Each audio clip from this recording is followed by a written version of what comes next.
Perfect. Good job, Reebok, for having morals clause in her contract and enforcing by pulling it.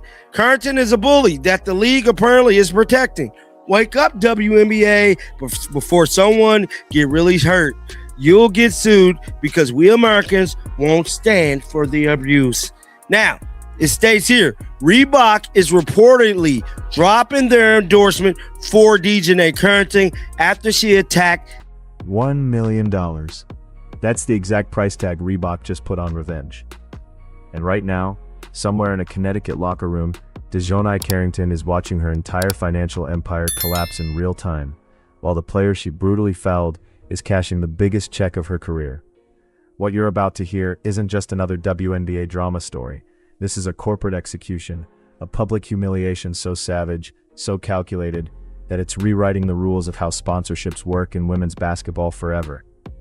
If you're a Caitlin Clark fan who's been waiting for karma to finally catch up with the players who've been targeting her all season, drop justice in the comments right now. Because what just went down in the last 48 hours is absolutely insane. Here's what happened. DiJonai Carrington thought she was untouchable. She spent an entire season making Caitlin Clark and the Indiana Fever her personal targets. The eye pokes, the cheap shots, the social media mock. She built her entire brand around being the villain who wasn't afraid to get physical with the league's biggest star. And for a while, it worked. The clicks came, the attention grew, her follower count exploded. She became the player everyone loved to hate, and she wore that badge with pride. But then she made one catastrophic mistake. She went after Sophie Cunningham. Not with trash talk, not with a hard foul that could be explained away as playoff intensity. She laid Sophie out with a hit so brutal, so unnecessary, that even casual fans who don't follow the WNBA were calling it assault. Sophie hit the ground hard. The arena went silent, and DiJonai, she stood over her, flexed, smiled for the cameras like she just won a championship. That was the moment everything changed. Because what DiJonai didn't know, what she couldn't have possibly predicted, was that Reebok executives were watching that game live. And they weren't just watching as basketball fans, they were watching as brand protectors whose entire marketing strategy depends on positive association, family-friendly athletes, and role models young girls can look up to. Within minutes of that foul, Reebok's social media mentions exploded, not with praise, with rage.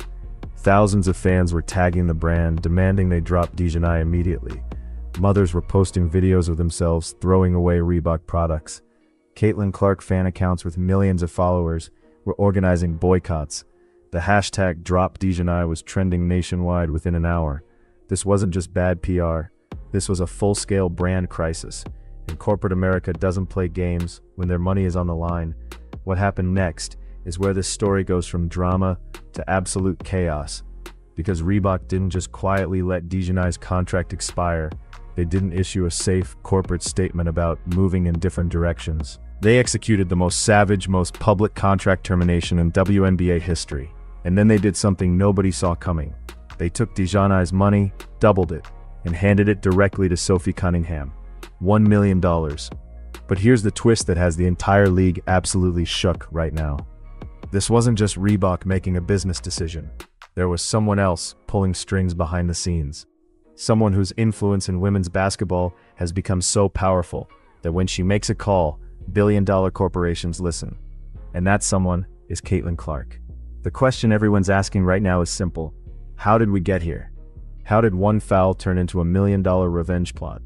The answer is more complicated and more dramatic than you think. If you want to tweet out white privilege with no context and simply assume that we should try to understand what you're talking about, you didn't say much for us to figure out what you're talking about, so you allowed the whole world to run with it. Last thing I will say is very simply, so many people have asked you, amongst others, well then what are you talking about? We still have yet to get a response. All that DiJonai, you have told us is, hey, I wasn't talking about the foul. Well then, what were you talking about? I refuse to believe, on behalf of everybody that is confused, we're not all idiots and you are the one genius in the room. That's just not the case. So I say this with all respect. I respect your intelligence. I respect your response. And you currently on the court hooping, so respect to you. But there's still a lot of errors in your thought process and thought pattern. So that was Emmanuel Acho. Now, Fox News had a situation to where they wasn't backing down either with DiJonai Carrington. Let me play a little bit of this right here. So this was Fox News this morning speaking about this DiJonai Carrington situation. And let's give it a buzz. Responding to the white privilege post, saying in part, I've never once claimed that the assessment of the foul was white privilege. That was your assumption. Try exercising your critical thinking skills. I know you studied psych. I would never use that term as a rhetorical weapon, knowing the historical and social weight it holds without having the proper evidence to substantiate it. Sage, she posted that and is now claiming it didn't. Let's talk about power, real power, not the kind you get from trash talking on Twitter or playing dirty on the court. The kind of power that moves millions of dollars with a single phone call. And right now, Caitlin Clark has more of it than any player in WNBA history. Here's what the media isn't telling you about this Reebok situation. This wasn't a coincidence. This wasn't just a corporation protecting their image. This was a coordinated takedown orchestrated by the most influential network in women's basketball. And Caitlin Clark is at the center of it all.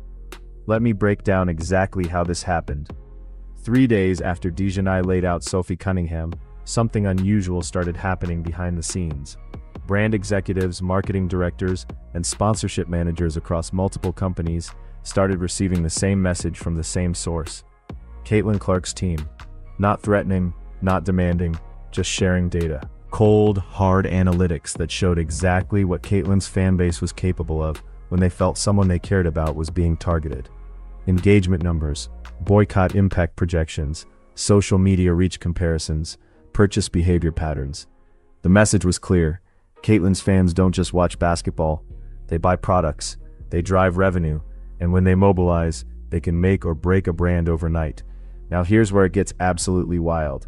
Reebok wasn't just worried about losing Caitlin Clark fans, they were worried about losing Caitlin Clark herself. Because what nobody outside these closed-door meetings knew was that Reebok had been quietly negotiating with Caitlin's team for months about a potential future partnership. We're talking about a deal that would dwarf anything the WNBA has ever seen, numbers that would rival men's basketball endorsements. But there was one massive problem standing in the way: DiJonai Carrington. Think about it from Reebok's perspective. How do you sign the most marketable player in women's basketball history when you're currently paying the player who's become famous for targeting her? How do you ask Caitlin Clark to represent your brand while simultaneously funding the person who poked her in the eye on national television? You can't. It's impossible. So Reebok had a choice to make: keep DiJonai and her controversial bad girl brand that was generating mostly negative attention, or cut her loose and open the door to potentially signing Caitlin Clark in a deal that could transform women's basketball marketing forever. The math wasn't even close, but here's the part that makes this story absolutely legendary. Caitlin's team didn't just want DiJonai dropped. That would have been too easy, too clean. Anyone can terminate a contract quietly and move on. They wanted to send a message. They wanted every player in the WNBA who thought it was smart to build their brand by targeting Caitlin to understand there would be real-world consequences, financial consequences, career-ending consequences. So when Reebok's executives asked Caitlin's team what it would take to make this situation right, they made one specific request: give the money to Sophie. Not just any money, DiJonai's money. Her exact contract value doubled and handed directly to the player she tried to hurt. It was poetic, it was ruthless, and it was about to become the most talked about power move in WNBA history. Now Reebok's legal team initially pushed back. This kind of public contract swap was unprecedented. The optics could be risky. DiJonai could sue. The players' union might get involved. But then something happened that changed everything. Sophie Cunningham's social media following had exploded after the foul. Fans weren't just supporting her. They were buying her jersey, following her sponsors, turning her into a folk hero for standing up to the league's bullies. From a pure business standpoint, Sophie had become more valuable than DiJonai overnight. And when Reebok's analytics team presented the data showing Sophie's marketability surge, the decision became obvious. Within 72 hours, the deal was done. DiJonai Carrington was out. Sophie Cunningham was in. $1 million transferred from the villain to the victim. But the story doesn't end there.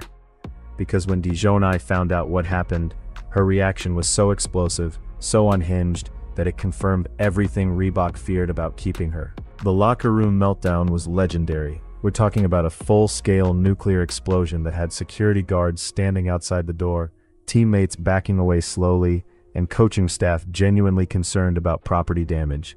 Multiple sources inside the Connecticut Sun organization, people who requested anonymity because they still have to work with DiJonai, described the scene as completely unhinged. She didn't just get angry, she spiraled, screaming about conspiracies, accusing Caitlin Clark of running the league from behind the scenes like some kind of basketball mafia boss, claiming that Reebok was racist for dropping her and choosing Sophie, threatening legal action against everyone involved.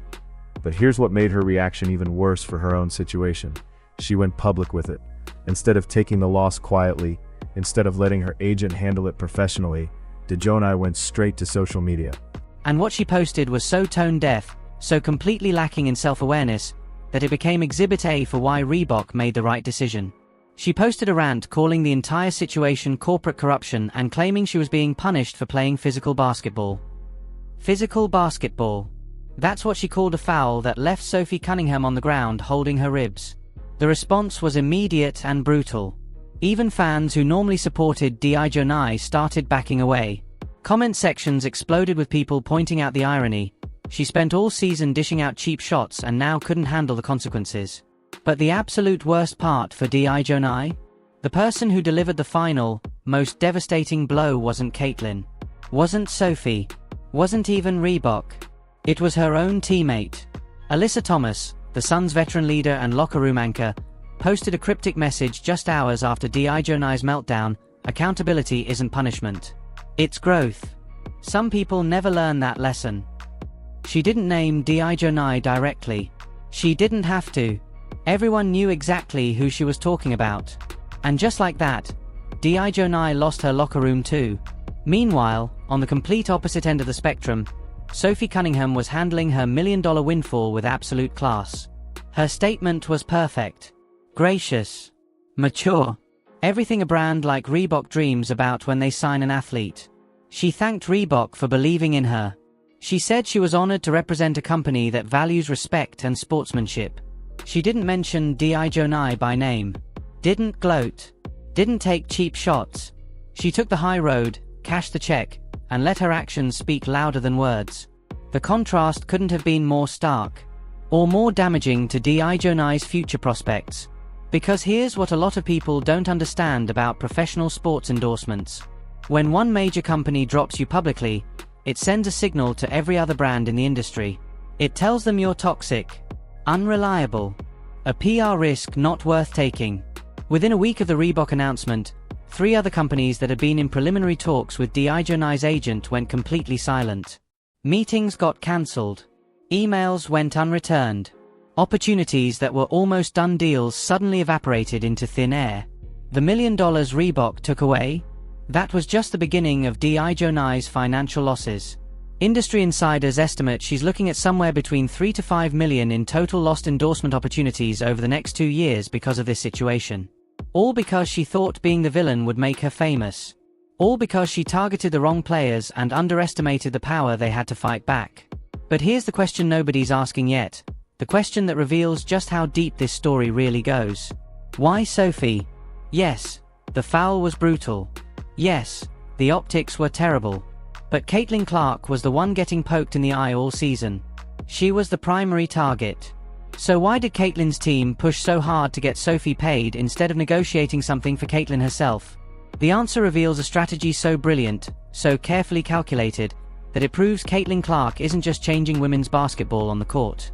She's revolutionizing how power works off the court too. This is where Caitlin Clark's genius becomes undeniable.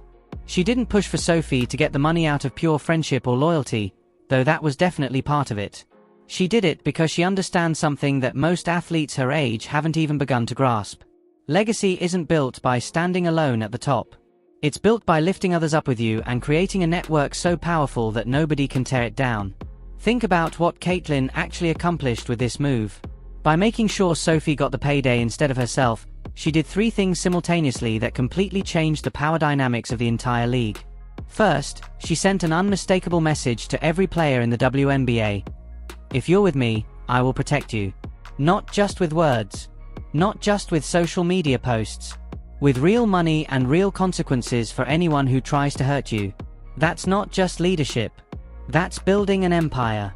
Second, she proved to every major corporation watching that she's not just marketable for herself, she controls an entire ecosystem of influence. Reebok didn't just listen to Caitlyn because she's famous. They listened because she demonstrated she could mobilize millions of fans, shift public narratives, and impact their bottom line whether she's on their roster or not. That's power that transcends any single endorsement deal. And third, this is the most brilliant part, she created debt without asking for it. Sophie now knows, the Fever organization knows, Reebok knows, and every player who's ever been targeted by the league's bullies knows, Caitlyn Clark goes to bat for her people. She doesn't just talk about loyalty. She backs it up with action that costs her enemies millions. How many players across the league do you think are watching this situation right now and thinking, I want to be on Caitlyn's side, not against her? The answer is all of them. Because DiJonai's downfall didn't just punish one player. It created a blueprint. A warning label. A case study that will be referenced in agent meetings and contract negotiations for years. The era of building your brand by targeting Caitlyn Clark is officially over. It doesn't lead to fame anymore. It leads to financial ruin. And the beauty of Caitlyn's strategy is that she never had to say a single negative word publicly. She didn't post angry rants. Didn't call anyone out.